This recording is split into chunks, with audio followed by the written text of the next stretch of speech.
다 같이 사도신경으로 우리의 신앙을 하나님께 고백하겠습니다. 나는 전능하신 아버지 하나님, 천지의 창조주를 믿습니다. 나는 그의 유일하신 아들, 우리 주 예수 그리스도를 믿습니다. 그는 성령으로 잉태되어 동정녀 마리아에게서 나시고 본디오 빌라도에게 고난을 받아 십자가에 못 박혀 죽으시고 장사된 지 사흘 만에 죽은 자 가운데서 다시 살아나셨으며 하늘에 오르시어 전능하신 아버지 하나님 우편에 앉아 계시다가 거기로부터 살아있는 자와 죽은 자를 심판하러 오십니다. 나는 성령을 믿으며 거룩한 공교회와 성도의 교제와 죄를 용서받는 것과 몸의 부활과 영생을 믿습니다. 아멘. 찬송가 280장입니다.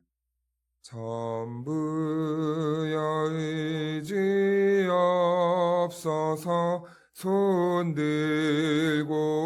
옵니다.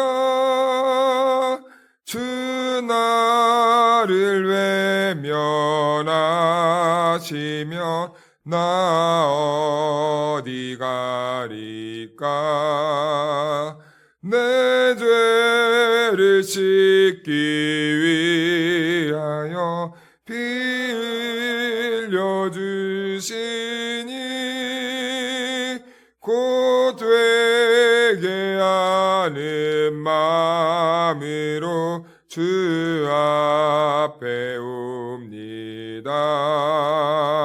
처음부터 계신 주께서 영죽을 죄인을 보혈로 구해 주시니 그 사랑은 없네.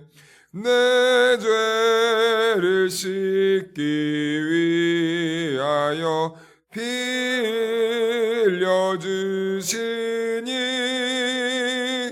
곧 되게 하는 마음으로 주 앞에 옵니다.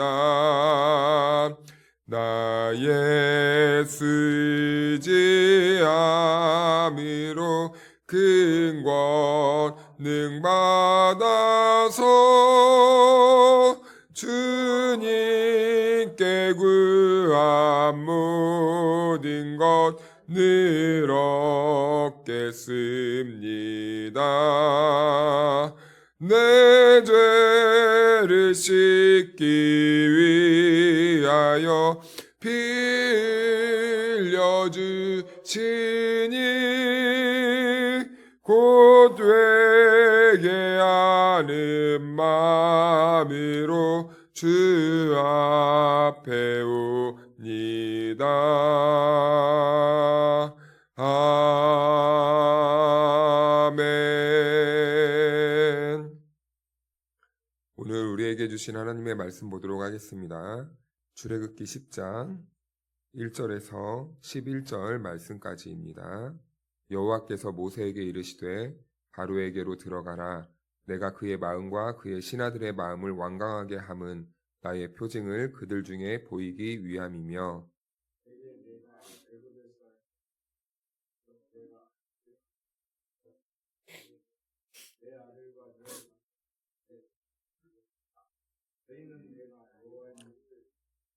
모세와 아론이 바로에게 들어가서 그에게 이르되 히브리 사람의 하나님 여호와께서 말씀하시기를 내가 어느 때까지 내 앞에 겸비하지 아니하겠느냐. 내 백성을 보내라. 그들이 나를 섬길 것이라.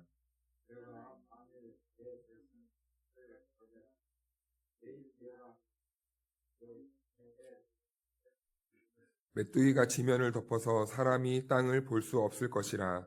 메뚜기가 내게 남은 그것 곧 우박을 면하고 남은 것을 먹으며 너희를 위하여 들에서 자라나는 모든 나무를 먹을 것이며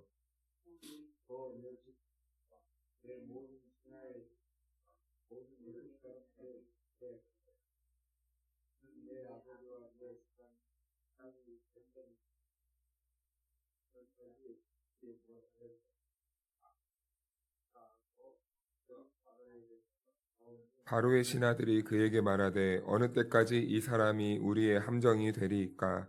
그 사람을 보내어 그들의 하나님 여호와를 섬기게 하소서. 왕은 아직도 애굽이 망한 줄을 알지 못하시나이까 하고.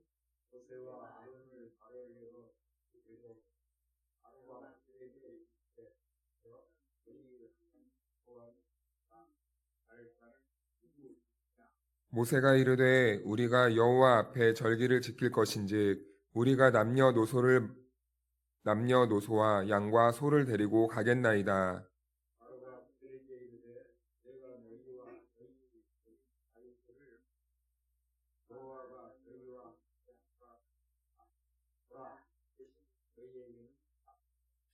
함께 읽겠습니다. 그렇게 하지 말고 너희 장정만 가서 여호와를 섬기라. 이것이 너희가 구하는 바니라. 이에 그들이 바로 앞에서 쫓겨나니라. 아멘. 할렐루야. 하나님의 은혜와 평강이 예배하는 우리에게 함께하기를 주님의 이름으로 축원하고 축복합니다. 네, 1절과 2절 말씀을 보니까 이제 점점 더 하나님의 재앙이 이제 더 극심해지는 모습들을 발견하게 됩니다. 그래서 이 재앙들을 보면 이제 하나님께서 이 재앙을 통해서 숨겨진 그림들이 하나가 있는데, 바로 이 재앙을 통해서 하나님께서는 하나님이 어떠한 분이신지 알게 하겠다라는 것입니다. 그래서 하나님이 표징을 감추어 놓으십니다.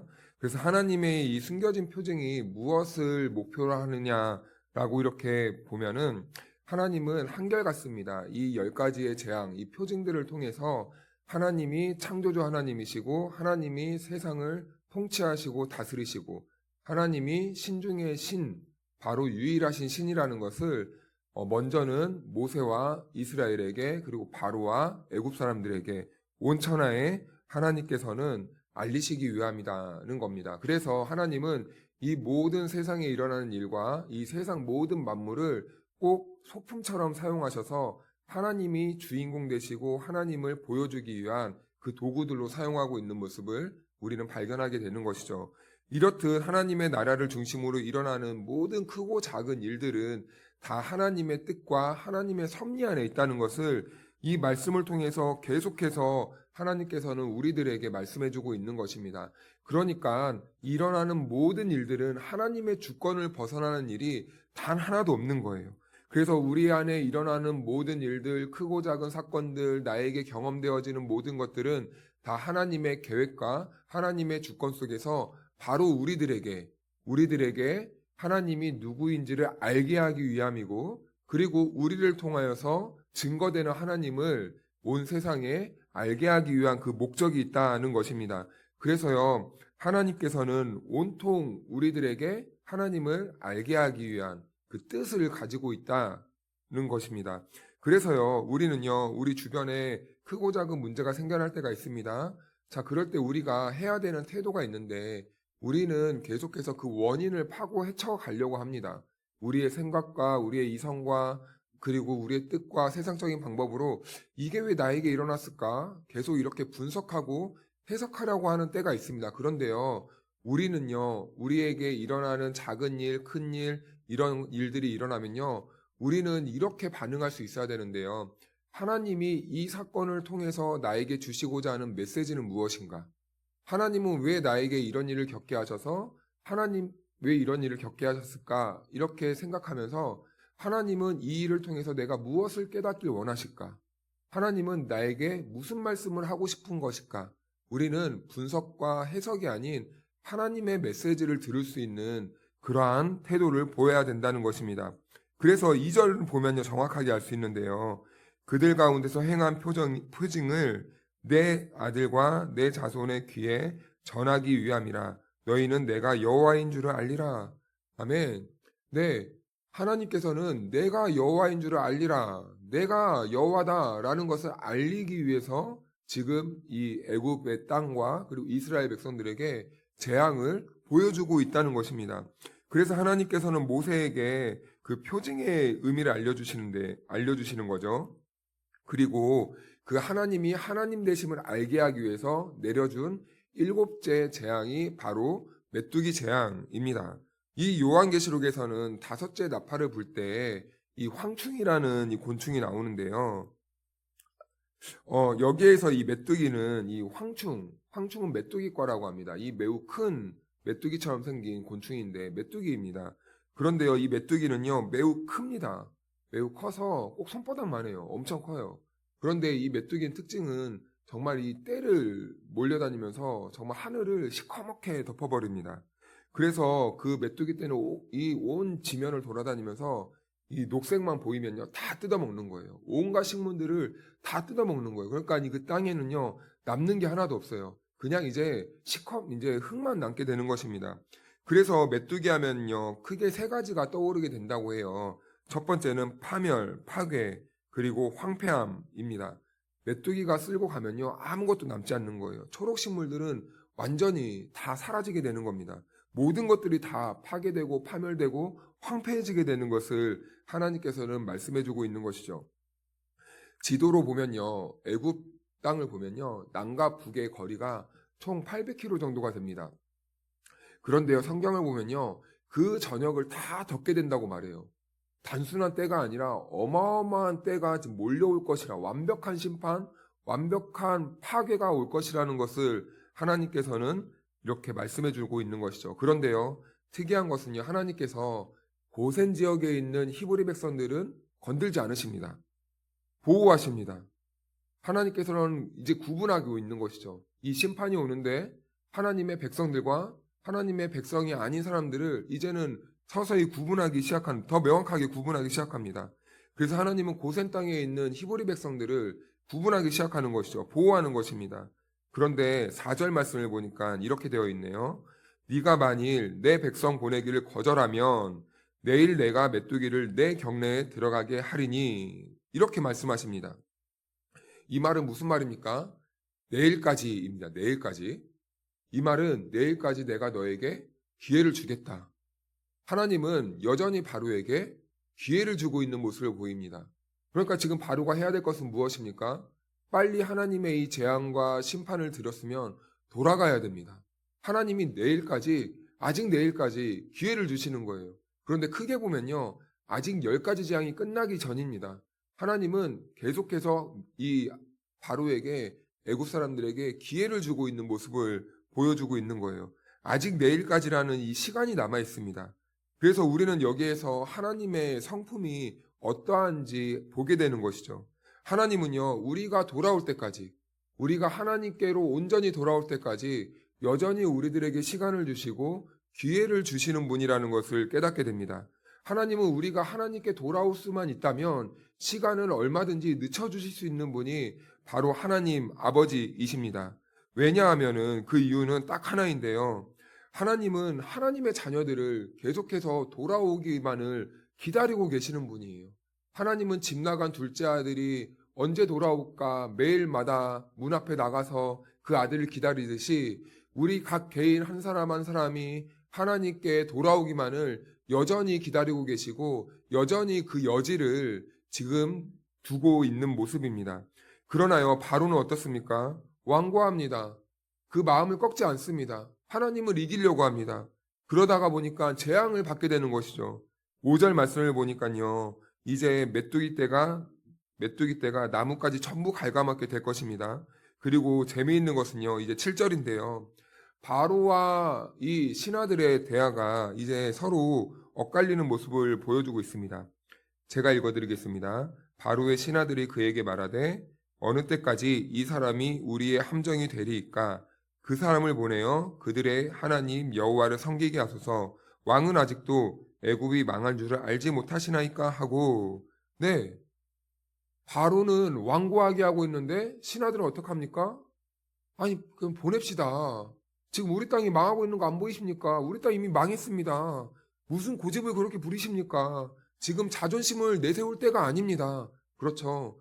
우리 인생이 망하게 되는데 자존심을 부린다고 해서 그게 우리 인생에 무슨 유익이 있겠습니까? 하나님은 계속 우리가 돌아오길 원하시고 하나님은 하나님으로 인정하기 원하셔서 우리들에게 여러 가지 사인을 보내시는데 때로는 우리가 하나님의 뜻 앞에서 내 고집을 내세우느라고 하나님의 뜻을 외면할 때가 있어요. 거절할 때가 있어요. 그런데요, 여러분, 바로의 그 신하들이 바로에게 무엇이라고 말합니까? 애굽이 망할 줄을 알지 못합니까? 우리는 몰라요. 바로는 몰라요. 옆에 사람은 알아요. 망하게 되었다는 걸 알아요. 그러니까 애국이 망한 줄을 알지 못합니까? 이미 망했습니다. 그런데 지도자인 바로는요, 지금 이것을 마음에 두지 않는 거예요. 듣기 싫어한 거예요. 그냥 고집 부리고 싶은 거예요. 자존심 상하는 거예요. 내가 바로인데 여호와가 누구이기에 나에게 그런 명령을 하고 나에게 이런 일을 벌인다는 말이냐. 자존심 상하는 겁니다. 바로는 신이잖아요. 온 애굽의 신적인 존재잖아요. 싫은 겁니다. 그러니 백성들이 그 아둔한 왕에게, 앞을 보지 못하는 왕에게 쏟아내는 거예요. 언제까지 당신이 이 고집을 부려서 우리를 망하게 할 겁니까? 평소에 이 신하들은요, 바로에게 이런 말을 못했을 겁니다. 그런데요, 이제는요, 생사가 오고 가는 문제예요. 나라가 망하냐 안 망하냐의 문제예요. 우리들의 인생이 망하냐 안 망하냐의 문제입니다. 그러니 그런 말을 할 수밖에 없는 거예요. 해야만 하는 거예요. 그래서 빨리 고집을 좀 꺾어 주십시오. 그러자 바로가요, 이것을 받아들이는 것 같습니다. 그런데요, 그는요, 사실은 회개하지 않고 돌이키지 않고 받아들이지 않습니다. 그래서 10절 말씀을 보니까 보내는 것처럼 보이는데 바로가 요구하는 게 애들은 놓고 가라 라는 겁니다. 그래, 너희가 가서 하나님께 예배해라. 그런데 이 땅에 너희들의 자녀는 놓고 가라 라고 이렇게 말하는 겁니다. 이것은 무슨 말을 하는 겁니까? 아이들을 놓고 가면 부모가 다시 돌아올 거니까. 그 얄팍한 꽤 계획을 부리는 거죠. 그러니까 이 노동력은 놓치기 싫고 이 노동력을 보내면은 안 돌아올 것 같으니까 차선책으로 지금 아이들을 놔두고 가라 라고 이렇게 계획을 세우고 꾀를 부리는 거죠. 항상 이 세상의 방법은 그렇습니다. 차선책을 요구합니다. 하나님만 바라보아야 되고 하나님만 의지하는 이 백성들에게도 이 차선책이라는 이 전염병이 지금 들어오고 있어요. 하나님만 바라보지 못하게 하는 거예요. 하나님은 그냥 내 인생에 내 좋은 길을 가기 위한 한 가지의 길일 뿐이고 한 가지의 수단일 뿐입니다. 그리고 다른 길을 열어놓는 거예요. 우리가 종교다원주의를 말하지만 사실은 우리 안에는요, 하나님만 온전히 바라보지 않는 다른 길을 제시해주고 있어요. 종교다원주의와 뭐가 다릅니까? 온전히 우리는 하나님만 바라봐야 되는데 이것도 보고 저것도 보고 돈도 의지하고 사람도 한번 생각해보고 여러 가지 길을 제시해 놓는 거죠. 그런데요, 꼭 이 모습이 야곱의 모습 같습니다. 차선책을 생각하는 야곱의 모습. 야복강에서 이제 에서를 만나야 됩니다. 에서가 400명의 이 군사들을 데리고 온다고 하니 야곱이 겁을 먹은 거예요. 그러니 자기 생명을 보존하려고 어떻게 합니까? 자기 가족들을 세 대로 나눕니다. 첫 대를 보내서 상황을 보고 그 다음에 일이 잘 안 되면 두 번째를 보내고 그 다음 세 번째를 보내고 이런 식으로 계획을 세웁니다. 세상은 늘 이렇게 차선책 그리고 제3의 길을 계속해서 우리들에게 주입하려고 하는 것이죠. 자기 방식과 자기 지혜와 자기 꾀를 따르며 살았던 사람이 바로 야곱이었다라는 것입니다. 그런데 그 모습이 지금 애굽 왕 바로에게 나타나고 있고 또 때로는 우리들의 그런 모습 속에서도 나타나고 있는 것입니다. 그런데 주님은요, 우리에게 늘 요구하십니다. 나만 바라봐라. 나만 의지해라. 그래서 우리들에게 질문하죠. 너 나만 의지하며 살래? 나만 바라보며 살아야 되지 않겠니? 아니면 넌 너의 힘으로 살 거니? 이렇게 항상 우리들에게 질문하는 겁니다. 우리는요, 그래서 이 기도할 때요, 주님만 바라보겠습니다. 주님만 의지하겠습니다. 주님만이 나의 길이시고 나의 유일하신 생명이시며 주님만이 나의 구원자 되십니다. 라는 이 고백을 항상 드려야 하는 것입니다. 그리고 11절 말씀을 보면요, 결국 바로는 모세와 아론의 요구를 거절합니다. 그래서요, 그들은요, 바로 앞에서 쫓겨납니다. 쫓아낸 거예요. 하나님의 말씀을 듣기 싫으니까 가라. 필요 없다. 난 내 힘으로 살린다. 하나님의 말씀이 들어와도 우리들의 중심에서 여러 가지 이유로 에이, 뭐 저런 말을 믿고 살라는 거야. 거부합니다. 하나님의 말씀이 떨어져도 우리 심령에서 받기 싫어하는 겁니다. 바로의 완강한 모습이 그랬다는 겁니다. 하나님의 말씀이 들어오지 못해요. 뿌리 내릴 생각을 하지 못하는 겁니다. 거절하는 겁니다. 결국요, 바로는요, 하나님의 말씀도 듣지 않고 그리고 나라가 망하고 있는데 이 옆에서 조언하는 이 애굽의 신하들의 말도 듣지 않고 지금 자기 고집으로만 살겠다는 거예요. 얼마나 완고한지 모릅니다. 길을 완전히 닫아버렸어요. 그냥 자기 생각대로만 내가 내 인생을 살겠다라고 이렇게 보여주는 모습입니다. 우리는요, 바로의 모습에서 인간의 얄팍하고 변화무쌍한 심정을 보게 되는 거죠. 재앙은 당하기 싫고, 그런데 내 자존심을 지키고 싶고, 사람의 말은 계속 우리들에게 조언하는데 나는 내 뜻대로 살고 싶고, 이러지도 저러지도 못하고, 이렇게 해야 되나 저렇게 해야 되나, 이렇게 해야 되는데, 그럼 이렇게 하면 이게 안 되는데, 저렇게 해야 되는데, 이렇게 하면 또 내 자존심이 상하는데, 인간의 이 변함, 이 수도 없이 변하는 이 인간의 이 연약한 모습이 이 그대로 고스란히 이 바로의 모습에서 보여지고 있는 것이죠. 그래서요, 우리가 16 오늘 읽진 않았는데 16절, 17절 보면은요, 우리가 이걸 잘못 보면은요, 바로가 회개하는 것처럼 보입니다.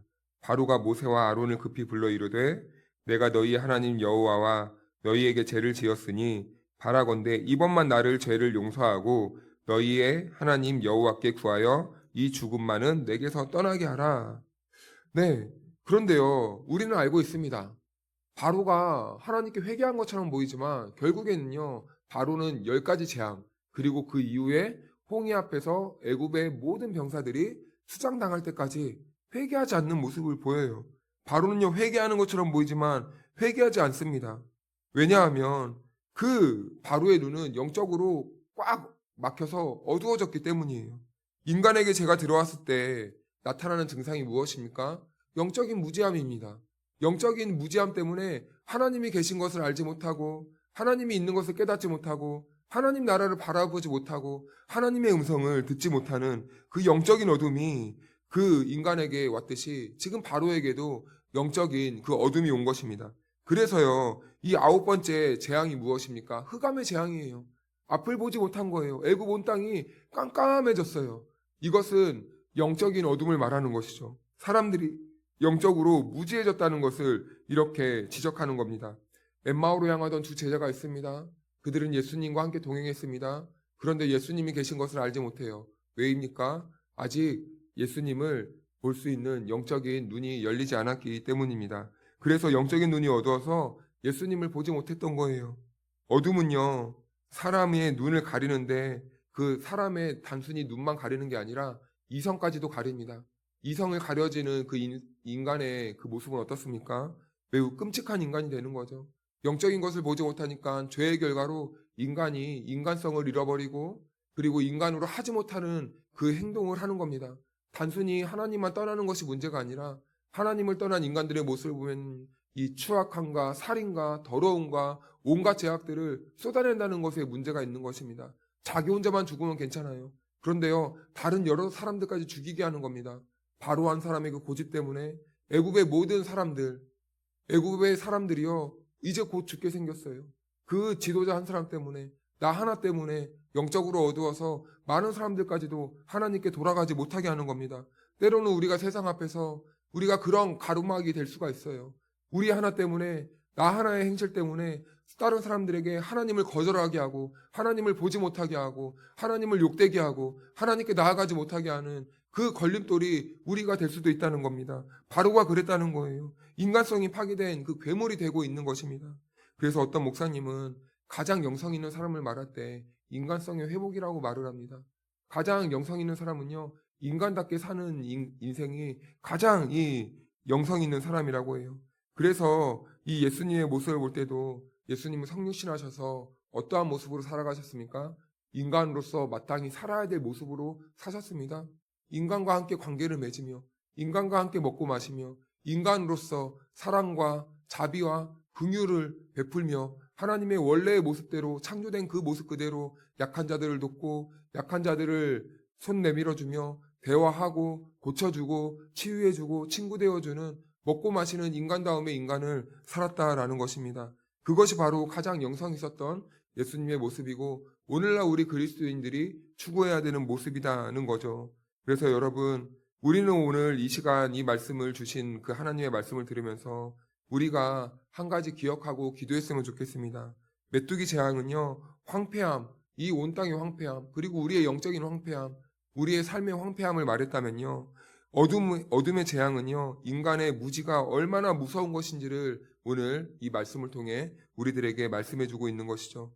우리 안에 이러한 황폐함, 그리고 우리의 영적인 무지가 없는지 우리가 오늘 돌아보면서 하나님께 기도해야 됩니다. 만약에 우리가 우리의 영혼이 피폐해지고 황폐해졌다면 하나님, 나의 영혼을, 나의 이 삶을 다시 회복시켜 주십시오. 그리고 우리가 하나님의 음성을 듣기 싫어하고 하나님을 볼 수 없는 눈이 없다면 하나님, 이 시간 우리의 눈을 열어주시고 우리의 귀를 열어주셔서 하나님의 음성을 들을 수 있는 그런 깨어있는 그 살아있는 영혼이 될 수 있도록 도와주십시오. 우리는 이렇게 기도해야 됩니다. 그리고요, 우리의 이런 영적인 무지 때문에 우리 공동체가 병들고 있진 않은지, 우리 누군가가 이 안에서 아파하고 있진 않은지 함께 돌아보면서 우리 공동체와 그리고 내가 하나님의 말씀에 온전히 순종하며 나아갈 수 있도록 우린 이 시간 함께 기도해야 될 줄로 믿습니다. 그리고 우리가 오늘 하루 살아갈 때 우리가 그런 영적인 무지함 속에서 벗어나 하나님이 주시는 영의 눈을 가지고 이 세상을 살아갈 수 있도록 우리 이 시간 같이 기도했으면 좋겠습니다.